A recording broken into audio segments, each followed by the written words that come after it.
have heard, keyword here, I have heard, okay, this is not firsthand experience. This is not anywhere like research that I've done, okay? I've heard from a few people that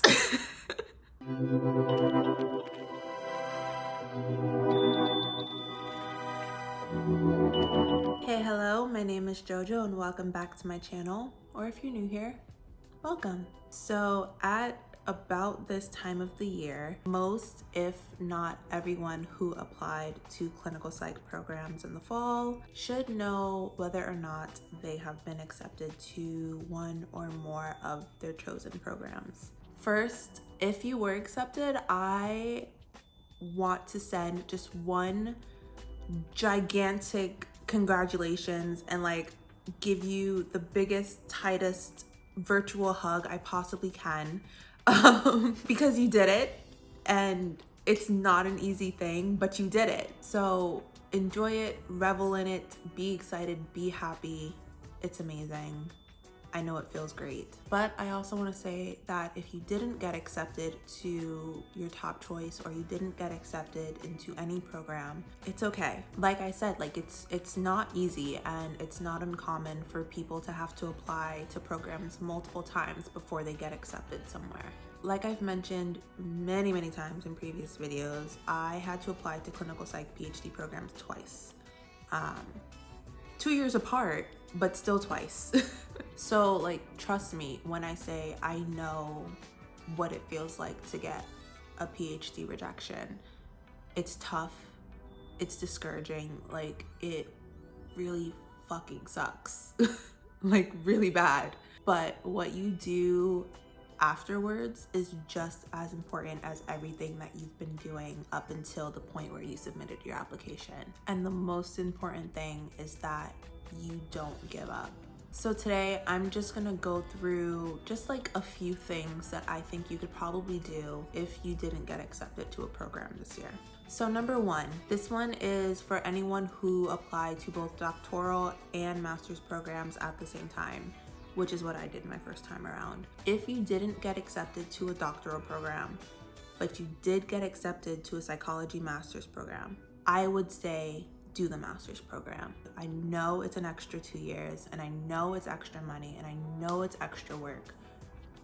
But if you have the means and you feel like you can manage it and you are willing to do it, then I would recommend doing the master's program. I know for me, doing my master's program before reapplying to PhD programs was probably like the best decision I could have made for myself, because master's programs do a really good job of getting you the kind of experience, mostly research, but sometimes also clinical, that a lot of doctoral programs are looking for in their applicants. So if you can do it and are willing to do it, I would say do it. Number two, my suggestion would be to kind of reevaluate a few things. I don't think that I have ever seen or heard of a program that like explicitly tells you why you were rejected. And I think it's absolutely terrible. It's the worst feeling in the world to get rejected and have no idea why, because it leaves you with so many questions, especially if you felt like you were a really strong candidate to begin with.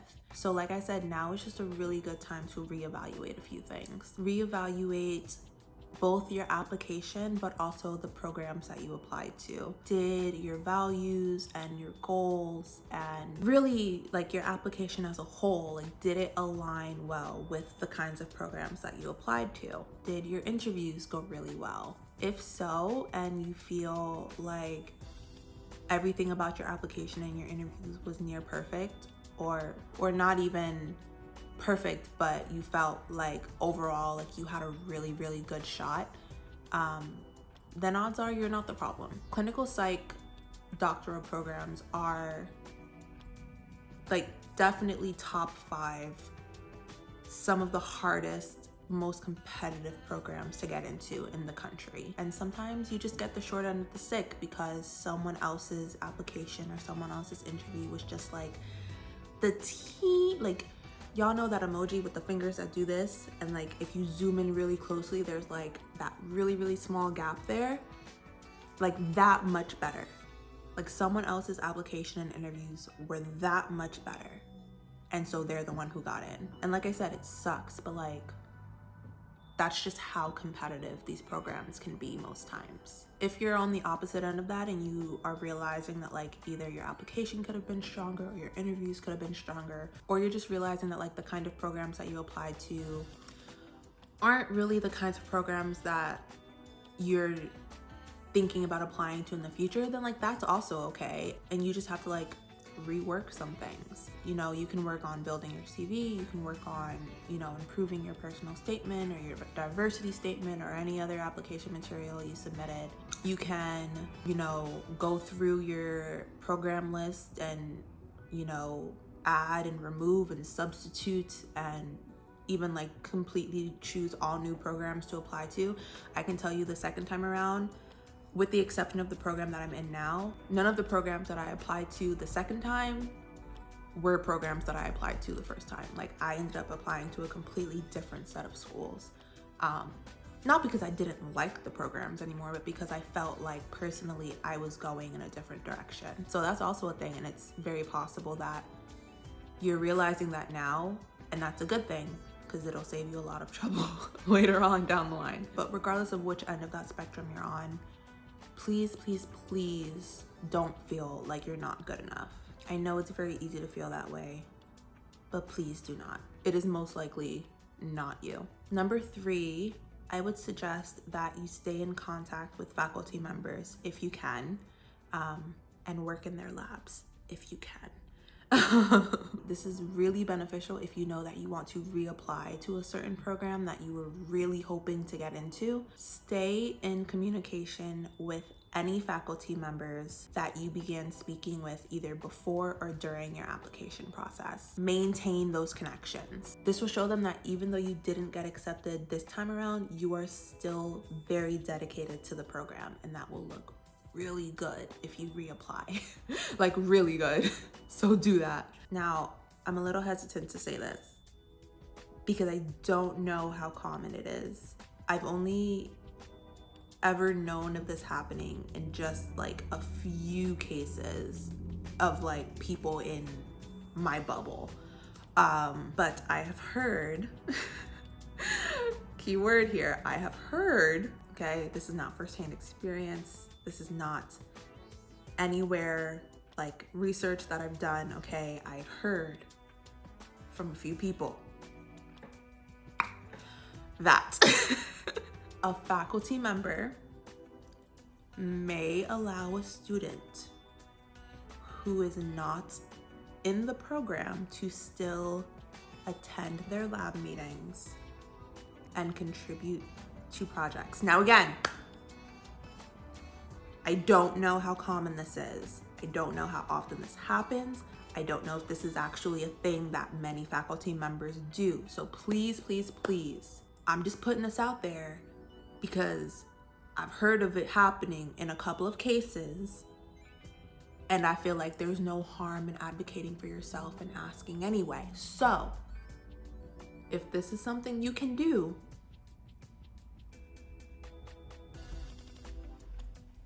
that's all I'm saying. Honestly though, if this is something that faculty members are willing to do, then I really truly feel like there's no harm in advocating for yourself and like taking that initiative and asking them if you're allowed to sit in on their lab meetings or even, you know, contribute in like the smallest of ways to a project. Like, what is it gonna hurt? The most they can say is no, and in that case, you didn't really lose out on anything, you know? So if this is something that you can do, then I would definitely try to do it. Number 4 would be to consider any number of other options. You can consider finding a full or part-time job on a research team somewhere or in a clinical setting somewhere. And doing this will not only help you build your CV, but it might expose you to some really valuable experience that could benefit you if you get into a program next year. In addition to like research positions and clinical positions, there are also like post-bac programs, which are pretty similar to master's programs in that they can take like 1 to 2 years to complete. But I don't know much more about them other than that. So if that is an option that you are interested in, definitely do your own research. And lastly, number 5, just stay motivated, okay?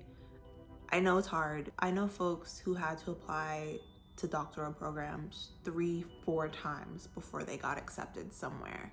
This is not an easy feat. This is not an easy career to get into. These are not easy programs to get into, but like, you're doing the work to get there, and that says a lot about you. Rejections suck, okay? It's okay to be sad. It's okay to be mad. It's okay to be frustrated. It's okay to feel discouraged, but just like, do your best to not sit in those feelings for too long and like start getting in your head about all of it, because it'll just make things worse. Like, it'll make the feelings worse. So just do your best to stay motivated and try again next year if that's what you want to do, and you'll make it happen. So on that note, thank you for watching, especially if you made it all the way to the end. I truly appreciate it. Again, congratulations to those of you who got accepted. For those of you who might still be waiting because you got waitlisted, try not to stress about it. And I'm just sending love to everyone, because application season, interview season, it's so stressful, and you got through it, and it probably took a real emotional and mental toll on you, but you did it. And you might have to do it again.